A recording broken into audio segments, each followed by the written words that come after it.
الريتينول محفز للكولاجين، بس في 5 اخطاء بتقعوا فيها كلكم تقريبا لما بتبداوا تستخدموا الريتينول.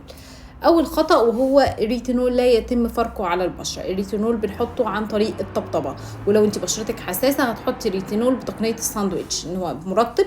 الريتينول طبطبة وبعده مرطب كمان. تاني خطأ، الريتينول مش بيتحط على بشرة مبللة، انت بتغسلي وشك بالغسول المناسب وبتنشفي بالمنديل مش بالمنشفة، وبعدها بيتم وضع الريتينول. تالت خطأ، الريتينول لا يوضع على بشرة متهيجة. يعني لو بشرتك متهيجة الأفضل انت تعالجي التهيج وتعالجي الالتهاب اللي فيها وبعدين تبدأي تستخدمي الريتينول. رابع حاجة، الريتينول لا يخلط مع أحماض الفواكه زي ال AHA وال BHA، لأن دول بيعملوا تهيج زيادة للبشرة. ممكن أخلطه مع سيروم تاني زي الهايلورونيك مثلا أو المرطب زي ما قلت لكم.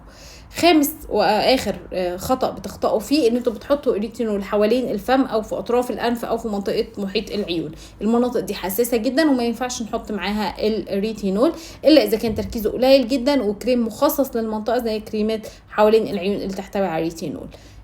اخيرا وليس اخيرا، الريتينول من المواد اللي بتعمل تهيج شديد للبشره، فعشان كده لازم نستخدمه بالتدريج ولازم تستشيروا الاخصائي اللي انتم بتتابعوه قبل ما تبداوا في استخدام الريتينول.